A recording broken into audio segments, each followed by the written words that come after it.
Pernah nggak sih Anda bertanya-tanya, apa ya makna sesungguhnya di balik setiap ayat Al-Quran kalau kita gali langsung dari sumbernya? Coba bayangkan deh, bisa memahami pesan ilahi itu bab demi bab. Pasti bakal membuka wawasan baru yang bisa mengubah hidup kita ya kan? Nah, jangan sampai ketinggalan perjalanan ini. Coba deh klik deskripsi sekarang, lihat sorotannya, dan siap-siap ya menyelami hikmah yang tak ternilai. Ini bukan konten biasa loh. Assalamualaikum warahmatullahi wabarakatuh. Selamat datang kembali di 8 Bit Ilmu Bermanfaat. Saya Dwi. Dan saya Adi. Senang sekali bisa menemani Anda lagi di sini. Semoga Anda semua dalam keadaan terbaik ya.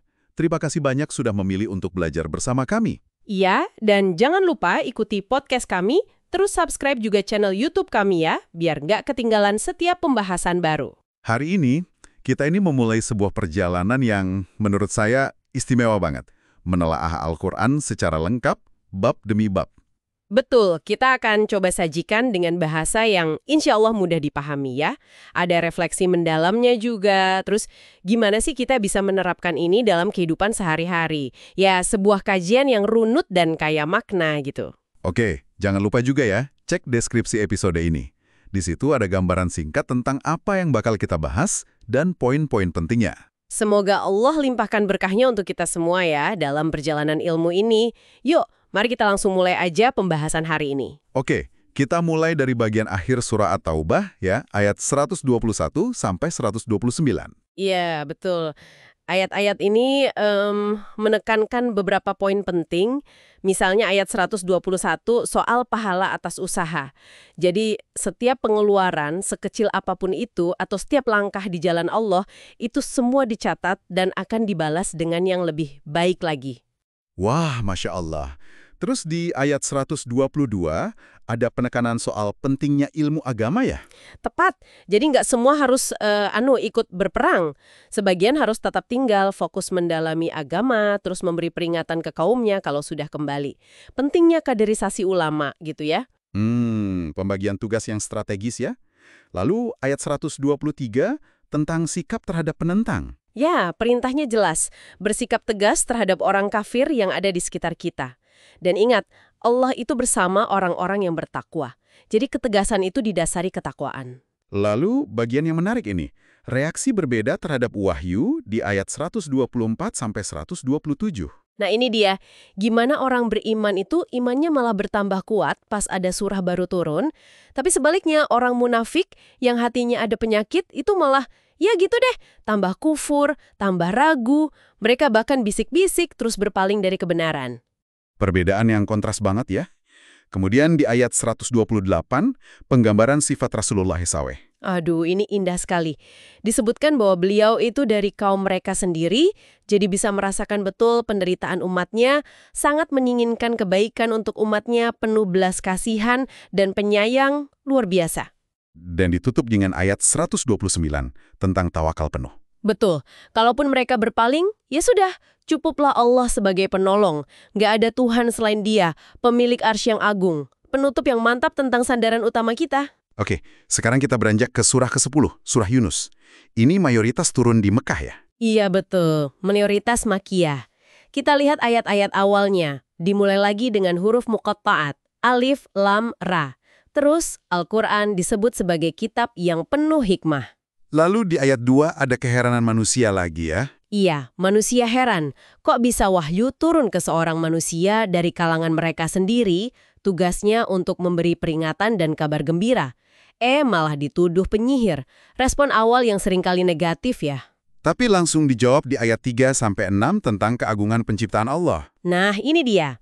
Ayat-ayat ini menegaskan, Tuhanmu itu Allah yang menciptakan langit dan bumi dalam 6 masa, terus bersemayam di atas arsy, mengatur semua urusan.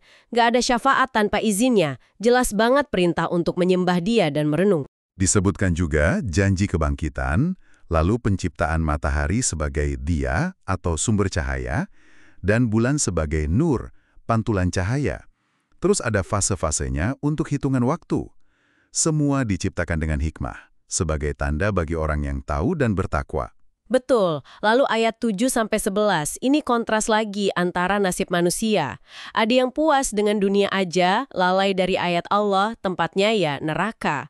Tapi orang beriman yang beramal soleh dibimbing lurus ke surga. Beda banget kan? Dan doa penghuni surga itu isinya pujian. Salam mereka, damai, penutupnya syukur pada Tuhan semesta alam. Indah ya? Disebutkan juga Allah tidak menyegerakan azab, seperti manusia menyegerakan kebaikan. Nah, ini nyambung ke ayat 12. Sifat dasar manusia. Cenderung berdoa pas lagi susah. Pas susahnya hilang, lupa lagi seolah nggak pernah berdoa. Ini kayaknya kita banget ya kadang-kadang. Haha, iya juga ya. Hmm. Terus, ayat 13-14. Ada peringatan tentang umat terdahulu yang binasa karena durhaka. Padahal sudah datang Rasul dengan bukti. Kita jadi khalifah setelah mereka untuk dilihat amalan kita. Lalu tantangan terhadap Al-Quran lagi di ayat 15. Orang yang nggak berharap ketemu Allah minta Quran diganti atau diubah. Nabi diperintah tegas, aku cuman ikut wahyu, takut azab kalau durhaka. Penegasan lagi di ayat 37-38. Quran bukan rekaan, tapi konfirmasi kitab sebelumnya. Ada tantangan, suruh buat surah serupa kalau memang ragu. Ini menunjukkan keyakinan akan keasliannya ya.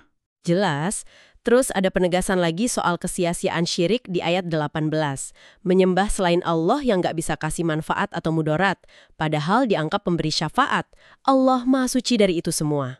Ada perumpamaan bagus juga soal kehidupan dunia, kayak air hujan yang numbuhin tanaman, terus hilang, lenyap gitu aja. Kontras dengan ajakan Allah ke Darussalam, tempat kedamaian sejati. Dan ditegaskan lagi di ayat 31, 35, 36, hanya Allah yang kasih rezeki, kuasa pendengaran, penglihatan, ngatur urusan. Kebanyakan manusia cuma ikut dugaan, zon yang nggak pasti. Allah Maha tahu segalanya, sampai seberat atom pun. Celaan juga buat yang bilang Allah punya anak. Kemuliaan itu cuma milik Allah. Yang mengada-ada tentang Allah nggak akan beruntung. Nah, sebagai contoh, disinggung kisah Nabi Nuh di ayat 7173. Ajakannya, penolakan kaumnya, terus penyelamatan Nuh dan pengikutnya di Bahtera. Yang menentangnya tenggelam, pola yang berulang. Juga kisah Nabi Musa melawan Fir'aun di ayat 75, 92.